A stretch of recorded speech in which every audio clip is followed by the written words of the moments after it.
passed and the baby birds became big birds. दिन बीतते गए और चूजे बड़े पक्षी बन गए.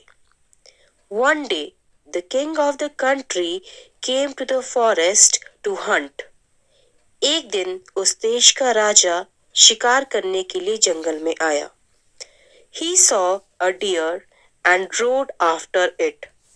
It ran deep into the forest, followed by the king.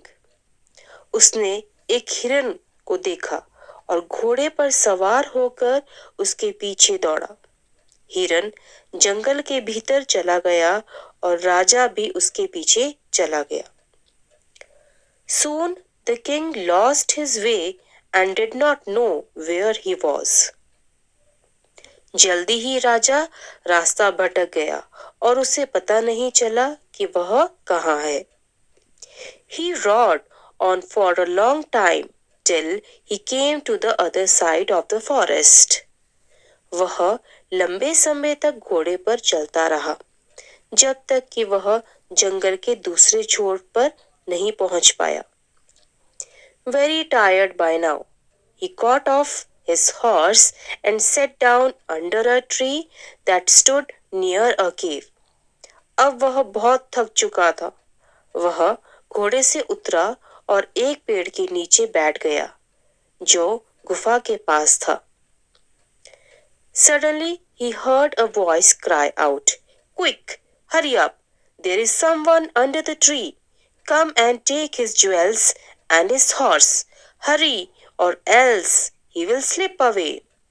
अचानक उसने आवाज सुनी, "जल्दी जल्दी आओ, कोई पेड़ के नीचे बैठा है. उसने गहने और उसका घोड़ा ले लो. जल्दी करो, नहीं तो वह भाग जाएगा." The king was amazed. He looked up and saw a big brown bird on the tree under which he was sitting. राजा हैरान रह गया. उसने ऊपर देखा और पाया कि जिस पेड़ के नीचे वह बैठा था उस पर एक बड़ा भूरा पक्षी बैठा था. He also heard faint noises issuing from the cave. He quickly got onto his horse and rode away as fast as he could. उसे गुफा से हल्की हल्की आवाजें भी सुनाई दे रही थी. वह तुरंत घोड़े पर सवार हुआ और जितना तेजी से हो सकता था वहां से भाग गया. Soon he came to a clearing which looked like an ashram. It was the Rishi's ashram.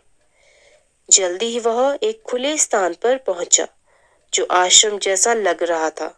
यह एक ऋषि का आश्रम था.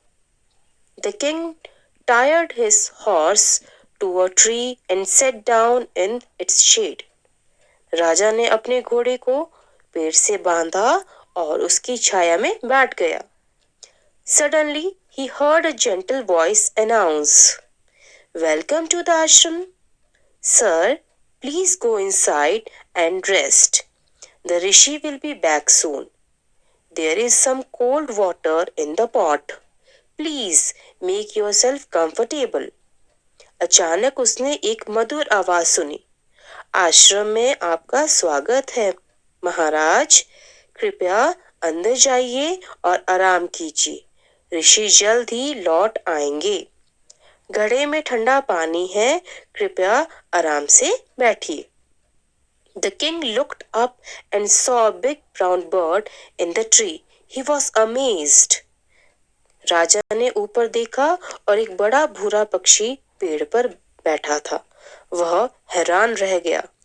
"This one looks like the other bird outside the cave," he said to himself loudly. यह तो उसी पक्षी जैसा ही दिखाई देता है जो गुफा के बाहर था. उसने जोर से अपने आप से कहा. "You are right, sir," answered the bird. "He is my brother, but he has made friends with robbers.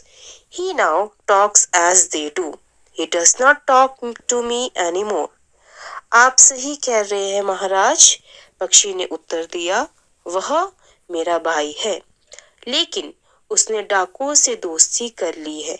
अब वह उनकी तरह बातें करता है. वह अब मुझसे बात नहीं करता है. Just then the rishi entered the ashram. तभी ऋषि आश्रम में प्रवेश कर गए।